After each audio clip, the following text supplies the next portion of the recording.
All right, it's time for 10 tips for YouTube success. People email me and message me all the time on Twitter to ask for suggestions on how they can get started with YouTube, what type of content they should create, how they should grow their channels. And look, I don't claim to be some kind of a YouTube mogul. Tip number 1, do what you know. I watched nearly every Yankees game for about 30 years, and I've been playing baseball for nearly as long, if not longer, so I know baseball. More specifically, I know the Yankees. I don't know much else, but I can talk to anyone in the world about the Yankees and not feel overmatched. Make your channel about what you know. Not everyone is comfortable on camera, and that's fine. You don't have to be on camera. You don't even have to speak. You don't even need a bunch of fancy equipment. All you need is an idea for something that people who share your interests would like to see. And a mobile phone, maybe some video editing software would both help. If you love nature and you just want to share nature, you can make videos of you walking through nature, sitting by a fire. Or you can build stuff and never say a word. Or bake pies and just film the pie. Whatever you love to do, whatever interests you, I promise there are people out there that share that interest. It may not be a huge audience, you may not get famous or rich, but that shouldn't be your motivation anyway. It should be sharing the things that you enjoy and that you know with the world. I would suggest that you're able to write a little bit, because no matter what type of video you produce, it's good to outline it first, and it's good to have an idea of compositionally how it will come out when it's done, and it's good to write all that down. Tip number 2 is to try and constantly improve. When I began this channel, I began it with an objective to operate at the boundaries of my technical capabilities. That means that I try and make the best video that I can every single time that I sit down to make a video. If it's a live stream after a game, and if I mess up, it bothers me the whole next day. So I try to get things as near perfect as possible, and that's always a good practice, with the understanding that there's going to be times when my microphone doesn't turn on, or the internet cuts out, or I call Gleyber Torres Gary Sanchez. Mistakes happen. Things like that. Don't beat yourself up about it, but try and get better every time. Try and practice, not until you're really good at it, but until you can't get it wrong. Learn to spot the areas that you're not strong and turn those into strengths. Turn your attention to improving in those areas, and when you improve on them, it'll improve the overall quality of your channel. Tip number 3, expand the boundaries of your art form. Penn Jillette, the famous magician, tells a great story when he's asked why he got into magic. You can find it online in most of his interviews. He tells it all the time. But the summary is that he always wanted to be Bob Dylan, and he realized after years of doing his own music that he couldn't out-Dylan Bob Dylan. You don't want to be right in the pocket of what's currently popular.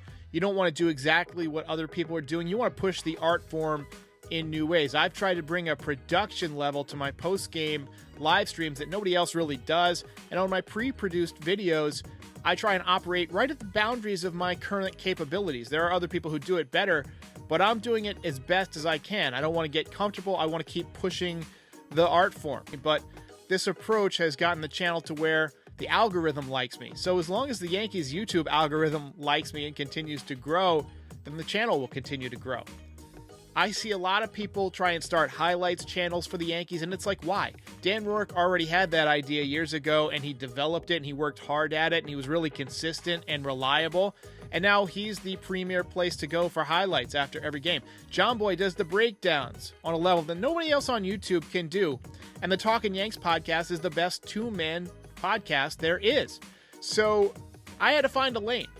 The lane that I chose was to do a solo podcast. I try and keep my post-game shows about 30 minutes. I don't think you need 3-4 hours to do a podcast. I try and keep everything packed densely and entertaining.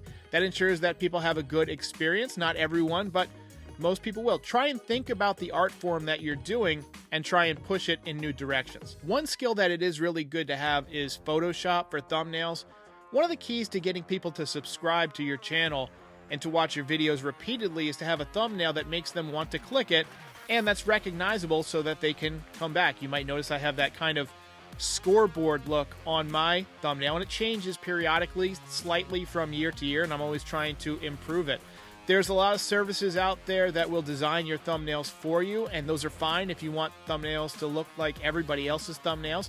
But visualize in your mind, or maybe even draw on a piece of paper, what you want your thumbnails to look like. All of them.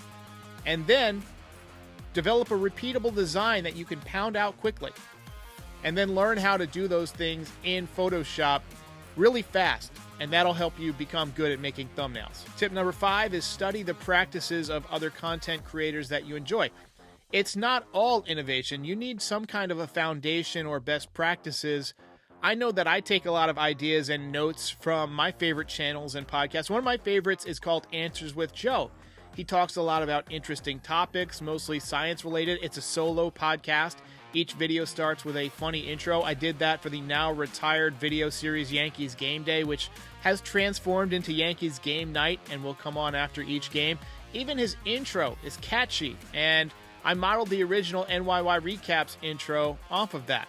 Doing a solo podcast is not easy. It takes a lot of practice. I take a lot of notes from Bill Burr, who does the Monday morning podcast.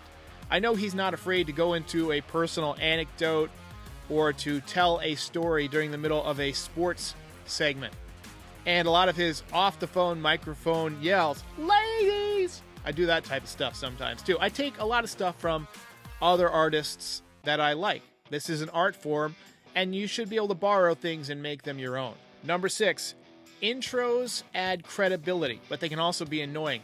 One question I get a lot is how to create intros. And honestly, an intro is a good way to let people know that they're about to watch a video that you put some effort into. I'll show you the updated intro for Yankees Game Night in just a second. I'm really excited for you guys to see this. It's a Marvel Cinemas homage.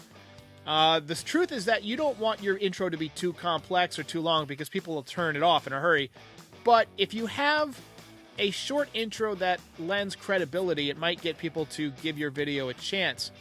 Also, if you don't have a lot of video creation skills, you can just go to Fiverr.com, Fiverr.com, and type in the words YouTube intro, and you can hire somebody for like $5 or $10 to make you an effective intro. Collaboration is important, especially in a field like sports talk. It's easy to see other content creators as your competitors. And, you know, so-and-so is getting more views, or so-and-so is interviewing a person that I want to interview, or getting these sponsors and those sponsors. Don't get caught up in all that. Other content creators are your colleagues. It's not like when Blockbuster Video and Hollywood Video are competing for someone's dollars to rent the newest copy of Paranormal Activity. YouTube videos are free. All you have to do is get the algorithm to like you and to get people coming back to watch your videos. By collaborating with other people on the same topic, you build opportunities for future content, you can expand your audience, and you can create more traffic for your topic. Look at it this way. The more people who are watching Yankees videos, the more YouTube will suggest other Yankees videos to those people. I consider myself to be in competition with the Google algorithm. I want people to find NYY Recaps no matter what Yankees topic they're searching for. And if they just search Yankees, odds are they're going to have an opportunity to click one of my videos. It might not be the first one they click. I don't care. Eventually, they're going to click one, and if I'm putting out quality content, then hopefully they'll come back. And that's where having a good thumbnail comes in. You want them to click, but you want them to recognize that thumbnail as a style of video that they liked and to have a positive reaction, maybe even subconsciously, that, hey, clicking this is going to give me a good experience.